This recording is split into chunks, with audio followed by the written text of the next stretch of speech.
Hello friends, welcome to today's Samayal. இன்னைக்கு நம்ம today சமையல்ல ரொம்பவே வித்தியாசமான முறையில முட்டை கிரேவி எப்படி செய்யலாம்னு தான் பார்க்க போறோம். இது வந்து சப்பாத்தி, பரோட்டா, இட்லி, தோசையோடலாம் ரொம்ப அருமையா இருக்கும். இதை இப்ப நம்ம எப்படி செய்யறதுன்னு பார்க்க ஆரம்பிச்சலாம். அதுக்கு நான் இன்னைக்கு 6 முட்டை எடுத்துர்க்கேன். இன்னைக்கு ஒரு 5 பேருக்கு தேவையான அளவுக்கு நான் செய்ய போறேன். முட்டையை அவிச்சிட்டு தோல் உரிச்சிட்டு எடுத்து வச்சிருக்கேன். இப்போ இதல கத்தியை பயன்படுத்தி இந்த மாதிரி ஒரு சின்ன கீரல் மாதிரி 4 பக்கமும் போட்டுக்கங்க. ரொம்ப ஆழமா பள்ளம் போட்றாதீங்க. இப்போ இதே மாதிரியே எல்லா முட்டைக்கும் செய்துக்கலாம். அடுத்ததா ஒரு கடாயில 1 ஸ்பூன் எண்ணெய் விட்டுக்குங்க. கூடவே ஒரு 1/4 ஸ்பூனுக்கு குறைவாகவே மஞ்சள் பொடி, 1/4 ஸ்பூன் மிளகாய் பொடி, 1/4 ஸ்பூனுக்கு குறைவாக கரம் மசாலா பொடி, கொஞ்சமா உப்பு. இப்போ ஸ்டவ்வை வந்து சிம்ல வச்சுட்டு பண்ணுங்க, இல்லனா மசாலா கருகி போய்டும். ஒரு முறை கலந்து விட்டுக்குங்க. இப்போ நம்ம வச்சிருக்க அந்த முட்டையை இதல வந்து சேர்த்துருங்க.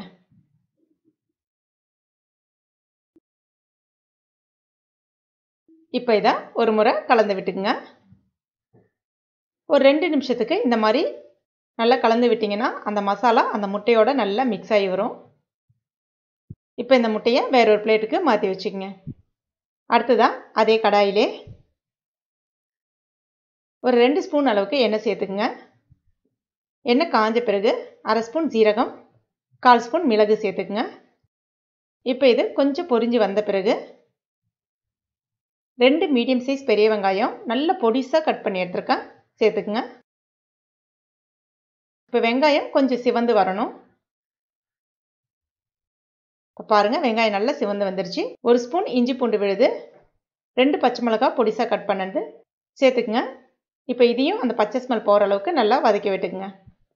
அடுத்ததா 1/4 ஸ்பூன் மஞ்சள் பொடி, 1 டேபிள் ஸ்பூன் மிளகாய் பொடி, 1 டேபிள் ஸ்பூன் தனியா பொடி, 1/2 டீஸ்பூன் ஜீரக பொடி, 1/2 டீஸ்பூன் மிளகு பொடி, 1/2 டீஸ்பூன் கரம் மசாலா பொடி எல்லாத்தையும் சேர்த்துட்டு அதனுடைய பச்சை ஸ்மெல் போற அளவுக்கு இந்த மாதிரி ஒரு முறை வதக்கி விட்டுக்குங்க.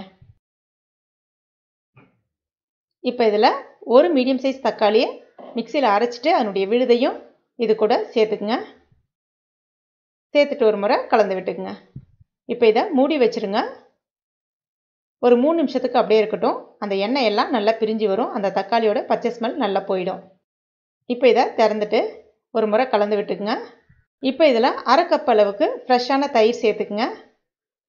தயிர் சேர்த்து செய்து பாருங்க, இந்த கிரேவி ரொம்ப அருமையா இருக்கும். சேர்த்துட்டு ஒரு முறை கலந்து விட்டுக்குங்க. ஒரு 3 நிமிஷம் மட்டும் அப்படியே வச்சிருங்க. நல்ல ஒரு கொதி வரும் இந்த மாதிரி. இப்போ இதல 1 கிளாஸ் அளவுக்கு தண்ணி சேர்த்துக்குங்க. கூடவே இதுக்கு தேவையான அளவுக்கு உப்பு சேர்த்துக்குங்க. இப்போ நம்ம ரெடி பண்ணி வச்சிருக்க அந்த முட்டையும் ஒண்ணா இதல சேர்த்துடலாம்.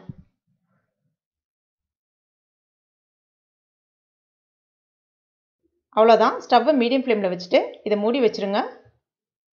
ஒரு 10 நிமிஷத்துக்கு அப்படியே இருக்கட்டும். அவ்வளவுதான், முட்டை கிரேவி ரொம்ப அருமையா ரெடி ஆயிடுச்சு பாருங்க.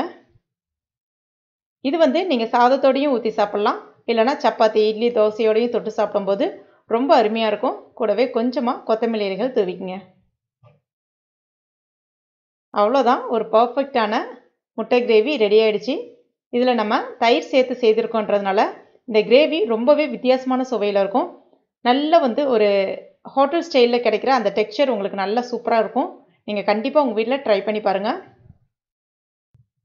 ட்ரை பண்ணிட்டு மறக்காம எனக்கு கமெண்ட் பண்ணுங்க. இந்த வீடியோ பிடிச்சிருந்தனா லைக் பண்ணுங்க. உங்க நண்பர்கள் மற்றும் ஃபேமிலி மெம்பர்ஸ் கூடயும் மறக்காம ஷேர் பண்ணுங்க.